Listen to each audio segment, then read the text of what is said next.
Assalamualaikum warahmatullahi wabarakatuh. Alhamdulillah Rabbil alamin. Assalatu wassalamu ala asyrafil anbiya'i wal mursalin Sayyidina wa maulana Muhammadin wa ala alihi wa sahbihi ajma'in. Amma ba'du. Alhamdulillah, hari ini kita berada di pertengahan bulan Ramadan, yaitu kita telah berada pada Ramadan hari ke-15. Semoga nantinya kita bisa sampai ke penghujung Ramadan dan kita bisa melaksanakan sholat Idul Fitri, Hari Raya Idul Fitri bersama-sama. Alhamdulillah, puji syukur kita panjatkan kehadirat Allah Subhanahu wa Ta'ala yang tentu saja memberikan kita kesehatan, nikmat sehat, nikmat hidup, dan juga keberkahannya. Tak lupa salawat dan salam kita haturkan kepada junjungan kita, Nabi besar Muhammad SAW. Semoga nanti kelak di akhirat, di yaumul akhir kita mendapatkan syafaat dari beliau. Amin amin ya rabbal alamin. Alhamdulillah, pada bulan Ramadan ini kita memiliki banyak ribuan keistimewaan. Salah satunya peristiwa yang terjadi adalah peristiwa nuzul Quran. Pasti kita telah sering mendengar yang namanya peristiwa nuzul Quran. Peristiwa nuzul Quran merupakan peristiwa istimewa yang terjadi pada bulan Ramadan, selain peristiwa Lailatul Qadar.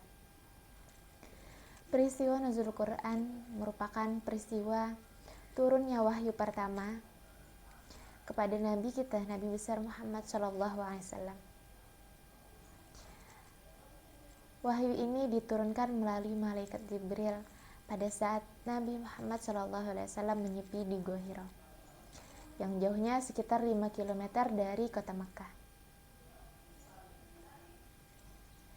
Saat itu Jibril mendatangi Rasulullah dan berkata, "Iqra", yang artinya bacalah.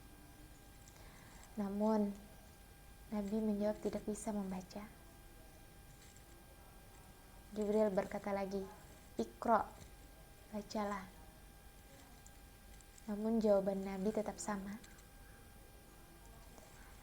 Lalu Jibril berkata, "Iqra bismi rabbikal ladzi khalaq, khalaqal insana min 'alaq, Iqra wa rabbukal akram, alladzi 'allama bil qalam, 'allamal insana ma lam ya'lam."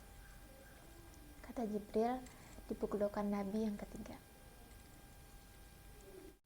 Dasar dari peringatan nuzul Quran di tanggal 17 Ramadan ada sesuai dengan tafsiran surah Al-Anfal ayat 41 yang artinya, "Ketahuilah, sesungguhnya apa yang kamu dapat sebagai rampasan perang, maka sesungguhnya 1/5 untuk Allah, Rasul, anak-anak yatim, orang miskin, dan ibnu sabil. Jika kamu beriman kepada Allah dan apa yang kami turunkan kepada hamba kami Muhammad di hari Furqan, yaitu di hari bertemunya dua perang, dan Allah Maha Kuasa atas segala sesuatu." Menurut sebagian ulama, Al-Quran diturunkan selama 20 tahun, 22 bulan, 22 hari. Namun sebagian ulama juga menyatakan Al-Quran diturunkan secara berangsur-angsur selama 23 tahun. Hal ini sesuai dengan firman Allah yang artinya, "Dan kami turunkan Al-Quran secara berangsur-angsur agar kamu membacakannya secara perlahan kepada manusia, dan kami turunkan secara bagian per bagian." Al-Quran Surah Al-Isra ayat 106. Secara bertahap, Al-Quran diturunkan selama 2 periode. Yang kita kenal ada periode Madaniyah dan periode Makkiyah. Periode Madaniyah adalah periode diturunkannya Al-Quran di kota Madinah, sedangkan periode Makkiyah adalah periode diturunkannya Al-Quran di kota Makkah. Keutamaan membaca Al-Quran pada malam nuzul Al-Quran pastinya sangat istimewa dan diberikan pahala yang berlipat-lipat ganda. Sehingga ada beberapa amalan yang bisa kita kerjakan pada saat malam nuzul Quran. Amalan yang utama yang pastinya adalah membaca Al-Quran. Membaca Al-Quran tidak hanya pada malam nuzul Quran. Yang pasti, setiap malam pada bulan Ramadan, dan juga jika bisa secara istiqomah, setiap hari sampai kita bisa bertemu dengan bulan Ramadan berikutnya. Amalan selanjutnya yaitu kita memperbanyak iktikaf, berdiam diri di masjid dengan berdoa, berzikir, meminta ampun kepada Allah. Dan juga amalan yang terakhir yaitu kita melaksanakan sholat malam. Sholat malam ini bisa kita melaksanakan sholat hajat, sholat tahajud, dan juga sholat tobat.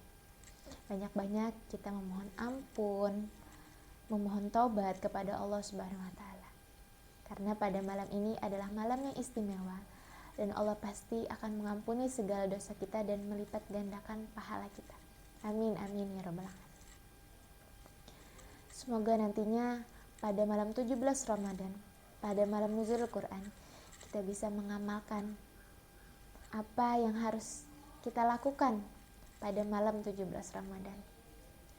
Semoga nantinya kita diberikan kesehatan, keselamatan, agar kita bisa melaksanakan kebaikan hingga yaumil akhir.